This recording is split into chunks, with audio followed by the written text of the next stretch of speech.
శివాయ గురవే నమః. అందరికీ నమస్కారం అండి.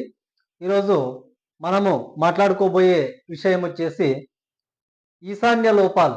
అంటే ఈశాన్యంలో ఎటువంటి కట్టకూడనివి కడితే మనకు ఈశాన్య దోషాలు ఏర్పడతాయనేది మనము ఈరోజు ఈ వీడియోలో పూర్తిగా తెలుసుకుందాము.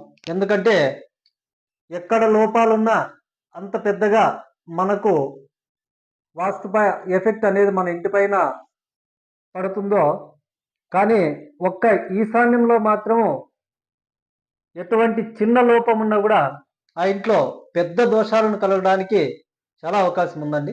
కాబట్టి ఎందుకంటే ఇది చాలా మంది సింపుల్ గా తీసుకుంటారు. ఈశాన్య దోషాలు అనేది చాలా మందికి తెలియదు. మనము ఈరోజు ఈ ఈశాన్య దోషాలు వేటి నుంచి వస్తాయి, అవి ఎక్కడ ఏమి మనకు కనపడితే ఈశాన్య దోషాలు వస్తాయి అనేది మనం ఈరోజు ఈ వీడియోలో తెలుసుకుందాం.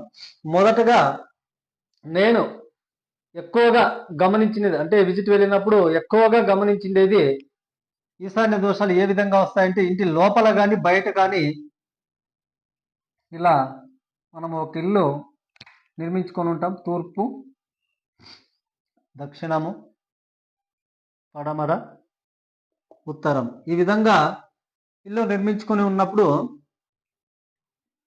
ఈ విధంగా కిచెన్, బెడ్రూము, ఇంకో చిన్న బెడ్రూమ్, హాల్ ఈ విధంగా ఏర్పరచుకొని ఉంటాము.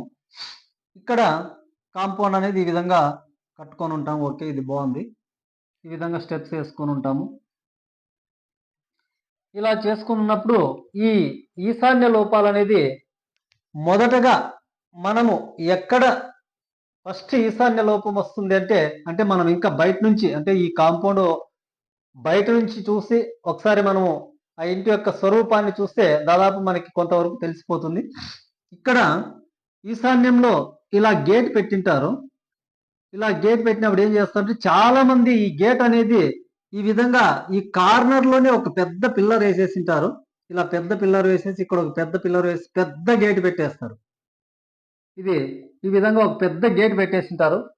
ఫస్ట్ స్టార్టింగ్ దోషం ఇదండి. ఈశాన్యంలో ఫస్ట్ మనం మనకి వెళ్తేనే కనిపిస్తుంది. ఇలా చాలా మంది చేసిన వాళ్ళు ఉన్నారు. ఇదొకటి.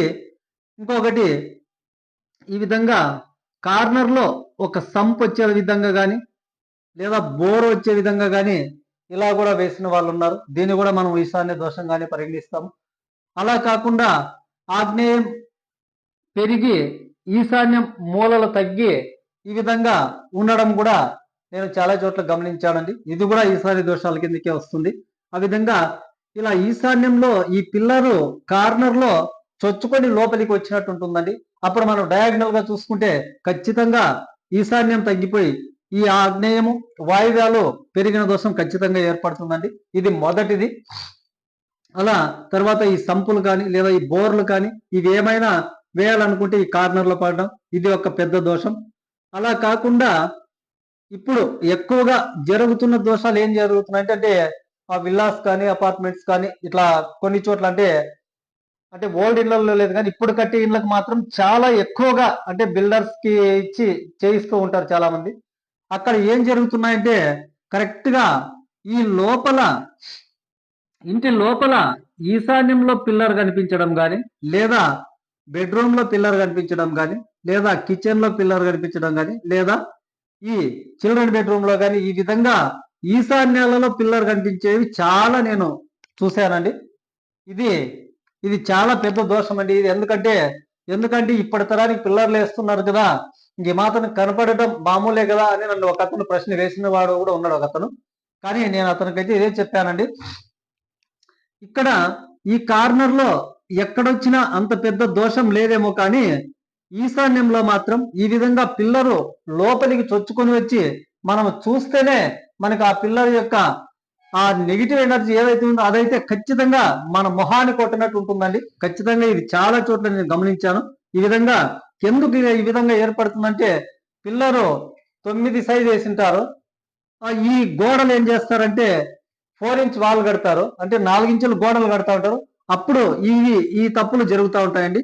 లోపలికి అంటే ఈ పిల్లలు ఏమిటంటే సిమెంట్ పిల్లలు కానీ లేదా ఇటుక పిల్లలు కానీ ఏవైనా సరే ఏం చేస్తారంటే 4 ఇంచ్ వాల్ అన్నప్పుడు ఈ పిల్లర్ని లోపలికి వేసి బయటి అంచుకి ఈ ఇవి కట్టినప్పుడు, ఈ పిల్లలు కట్టినప్పుడు ఖచ్చితంగా ఈ కార్నర్ అనేది లోపలికి ఖచ్చితంగా కనపడుతుంది. ఎందుకంటే పిల్లర్లు బయటకు కనిపిస్తే వికారం అవుతుంది, చూడడానికి బాగుండదనే ఉద్దేశంతో ఈ పిల్లర్ని లోపలికి వేసేసి గోడ బయట అంచు కడుతున్నారు. కాబట్టి అప్పుడు కట్టినప్పుడు ఖచ్చితంగా ఈ విధంగా పిల్లర్లు అనేది లోపలికి కనిపిస్తున్నాయండి.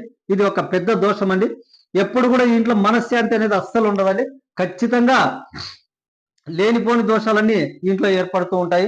ఇలాంటి ఇంట్లో తొందరలోనే అమ్మకానికి కూడా వెళ్తామండి. నేను చాలా చాలా చోట్ల చూశాను, నా అనుభవంతో చెప్తున్నాను. కాబట్టి ఈ విధంగా పిల్లర్లు ఏ కార్నర్ లో కూడా కనిపించకుండా ఉండేందుకే ట్రై చేయండి. అంటే 9 ఇంచుల పిల్లర్ వేసినప్పుడు 9 ఇంచుల గోడ కట్టుకున్నప్పుడే ఈ విధంగా మనకు ఎక్కడ కూడా కార్నర్ లో పిల్లర్స్ కనిపించదు. ఒకవేళ లేదు, ఖచ్చితంగా మనకు కనిపిస్తున్నాయి అంటే ఈశాన్యంలో తప్ప ఈ ఈ నైరుతిలో కానీ ఆగ్నేయంలో కానీ వాయువ్యంలో అంటే కనిపించకూడదు, కానీ యాక్చువల్ గా కానీ కనిపించిన అంత పెద్ద దోషం లేదు ఇక్కడ మాత్రం. ఓన్లీ ఇక్కడ ఈశాన్యంలో, అంటే ప్రతి రూమ్ కి ఈశాన్యంలో, అలాగే ఇంటికి ఈశాన్యంలో మాత్రం ఇలా పిల్లర్ బయటకు చొచ్చుకొని వచ్చే విధంగా మాత్రం కనిపించకుండా చూడండి. దీని నుంచి చాలా సమస్యలు మీరు ఎదుర్కొంటారని నేను ప్రతి ఒక్కరికి తెలియజేసుకుంటూ థ్యాంక్ యూ సో మచ్.